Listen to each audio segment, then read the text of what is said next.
हम विनय धर्मपुरी श्रोता बंधुओं को प्रणाम सलाम नमस्कार करता हूं।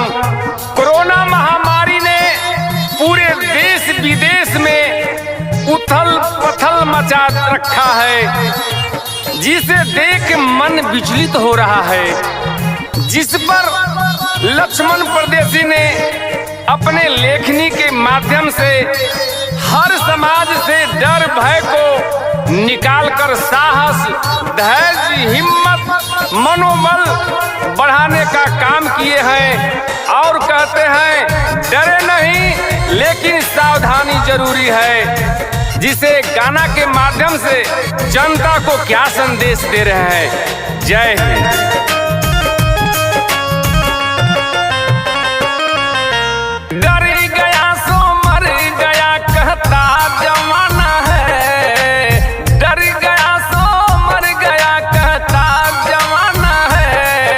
कोरोना हो, कोरोना से नहीं डरना, ये रोग पुराना है। कोरोना से नहीं डरना, ये रोग पुराना है।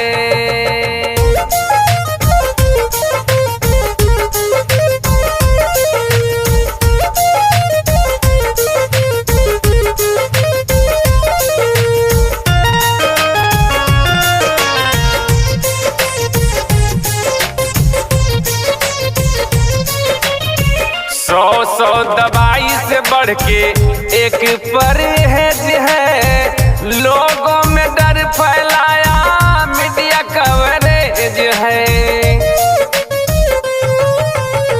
सौ दवाई से बढ़ के एक परहेज है, लोगों में डर फैलाया मीडिया कवरेज है। होगा बुखार खांसी सरसों तेल लगाना है, होगा बुखार खांसी सरसों तेल लगाना है। कोरोना हो, कोरोना से नहीं डरना, ये रोग पुराना है। कोरोना से नहीं डरना, ये रोग पुराना है।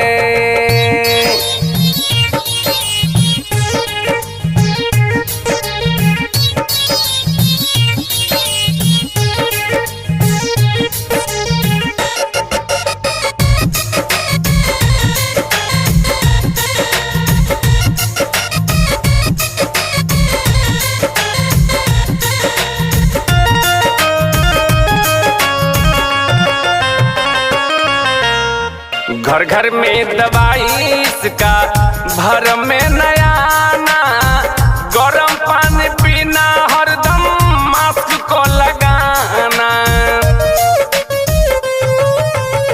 घर घर में दवाई इसका भर में नया आना, गरम पानी हरदम पीना, मास्क को लगाना। गले तुलसी अदरक का काढ़ा बनाना है, गले तुलसी अदरक का काढ़ा बनाना है। कोरोना हो,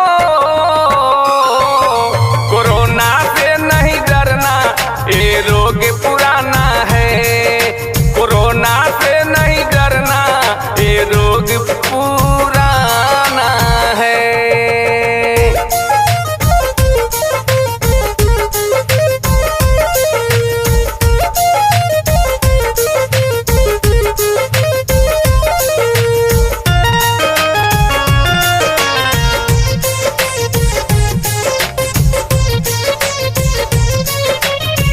डर के आगे जीत है,